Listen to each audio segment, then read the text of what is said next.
I do have a question for you, however. Do you have curtains at home? Maybe in the living room, maybe in the bedroom? Raise your hand if you have curtains at home. A lot of hands. Now, who closes those curtains every now and then? Maybe when you go to bed, when you're watching television. Again, raise your hand.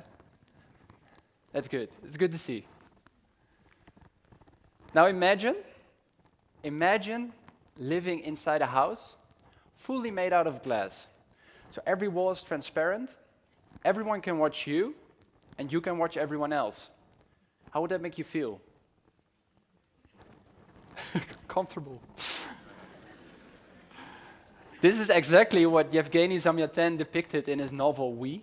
This dystopian novel was written in the 1920s, and it's about the futuristic society in which everything is made out of glass. So the whole city, the whole society, fully made out of glass. Everything is transparent. They were doing this so they could correct each other's behavior. Because the idea was, if you are being watched, if there's a possibility to be watched, you will perform better. You will be better for the society. Now, of course, this is dystopian, this is futuristic, but in a way, it has a parallel with what China is implementing in the next year. They are going to implement a social credit system fully based on big data. So that could mean that the police records combined with your social media behavior, in combination with your bank accounts, that together will determine a certain score, a certain social credit score. And that score could determine whether you get a good job or not, whether you're able to live at some place. It could even affect your children, if they could get into a certain school or not.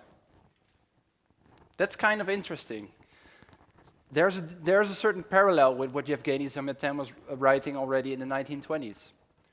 Of course, here in the West, we take our privacy a bit more serious in a way, which is good, I think. But still, we are connecting a lot of things to each other.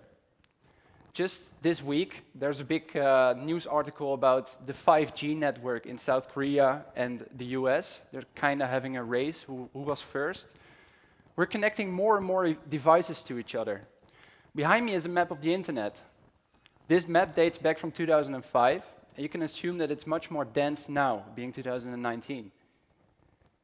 We are connecting more and more devices to each other. And this is something that is very invisible. I mean, this map is rendered version of the Earth, the biosphere. But I would like to call this invisible network the infosphere. And this infosphere is growing at a staggering rate. We're connecting more and more. Of course, it's good. Technology is good. But now, let's go back to your home, your glass home. How would it make you feel? I just heard comfortable. Imagine living inside this glass house. Would you change your behavior? I know I would. It's like having a police car in your rear mirror while you're driving on the highway. Constantly in your rear mirror. You're not doing anything wrong, but still, I would correct my behavior. I will make sure I will show perfect behavior. And this has a certain parallel to the panopticon. The panopticon is basically a first prison design dating back from the 18th century.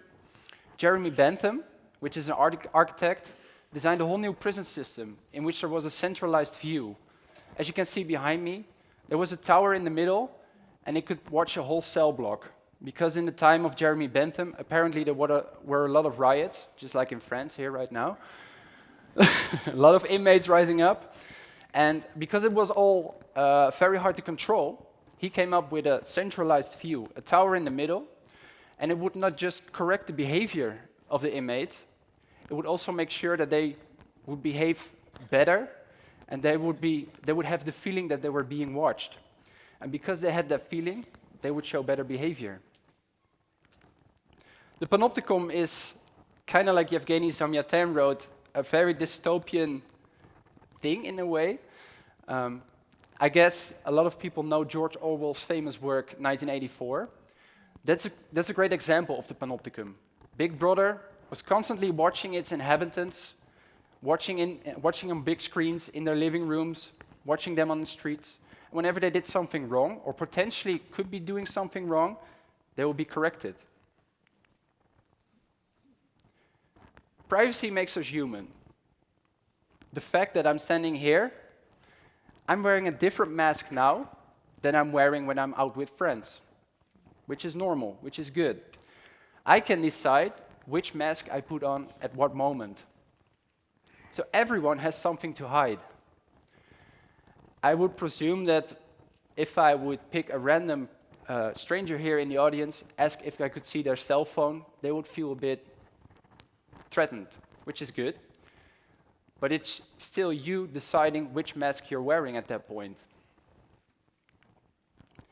Because we're connecting everything to everything, and technology companies, the government, all kinds of companies are following us through our devices, it's kind of hard to do that online. It's kind of hard to choose your own mask. We can't just go offline anymore. We can't just switch off. It has become really hard, maybe even impossible. I think everyone knows the example of personalized ads. Let's say I was looking for this sweater on a web shop, and the minute after I'm checking my Instagram, because that's what you do, and immediately I see that sweater on my Instagram feed. It has become normal. I think most of people will recognize this example.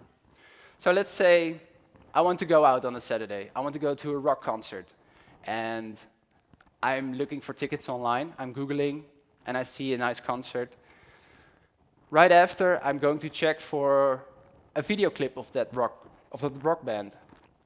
Perhaps it's showing a beer commercial in front of it, because the algorithm assumes that, well, this guy is into rock music, he must like beer. Again, this is maybe even happening already. It's pretty normal. It's also very innocent in a way. But it changes when my boss gets this information. When I don't turn up on Monday, when I'm sick, and my boss has this certain data that I went to a rock concert, and he also assumes that I must like beer, he could think that I'd have a huge hangover, and I'm not sick at all. Or maybe my health insurance. They would love this data.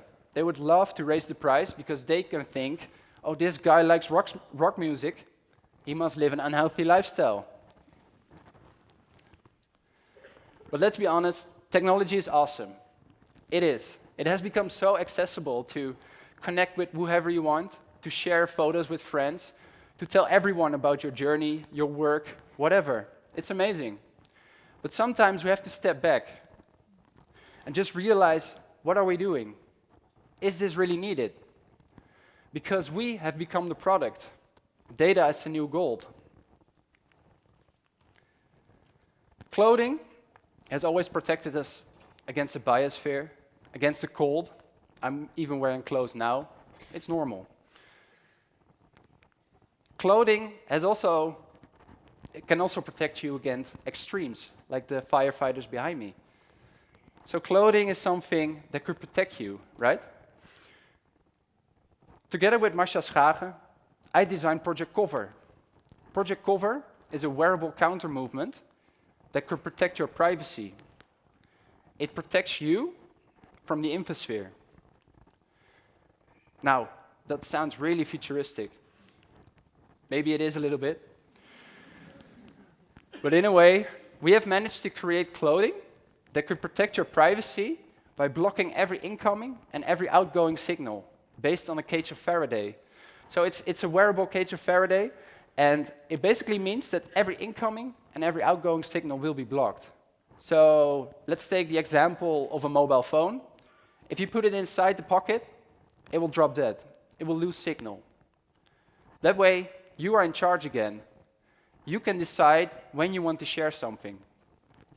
Of course, we're not against technology, so we've also created black pockets inside on the code itself, so that way you can put your mobile phone in there and still be reachable. Because, in a way, it has become impossible to turn the things off that you wear with you every day. I mean, you can still turn a mobile phone off or switch to airplane mode, But even then, it's still sending a signal because the European law has told us to do so. But let's take the example of my car keys or my passport or maybe the bank cards in my wallet. I can't turn those off. Of course, I can grab my passport, throw it in a microwave, and deep fry the chip, but then I would have a really hard time flying to Toulouse. Our code and our prototypes can protect your everyday data when you want that. But it's important to know that we're not against technology. If you want to be reachable, you have that option. We launched with this prototype in 2016, and we started the project in 2015. And back then, there was a big discussion about, at least we had a big discussion with a lot of people like, I don't have anything to hide. I'm a good person. I'm not a criminal. Well, everyone has something to hide, whether it's big, whether it's small. Everyone has something to hide. And the discussion was always about what is privacy. And I think the discussion changed a bit. Facebook did a huge fuck up. I guess we all know that. With the Cambridge Analytica scandal, with the GDPR and all the media reporting about privacy, a lot more people know about privacy, but they still find it very hard to protect themselves, protect their privacy. Of course, our code is one of those things, but you can start yourself by taking small steps. Watch Your Hack is a really nice, informative manual that is basically telling you why and how. So you can start by blocking everything on your laptop or your mobile phone, and it also tells you why. Because I'm not here to tell you a scary story, because technology really is great, but we should be careful every now and then. And Watch Your Hack is something that helps you understand what the threats are and how you can start defending yourself, protecting yourself. It's good that these initiatives are popping up everywhere.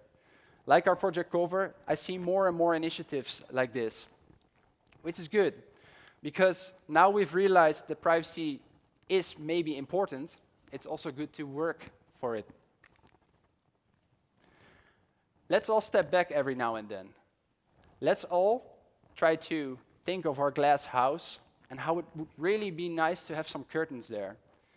Let's do the same digitally. I want to close my curtains every now and then, and I'm pretty sure you want that too. Let's all stay human in this information-driven environment. Let's close those curtains every now and then. Thank you, Toulouse.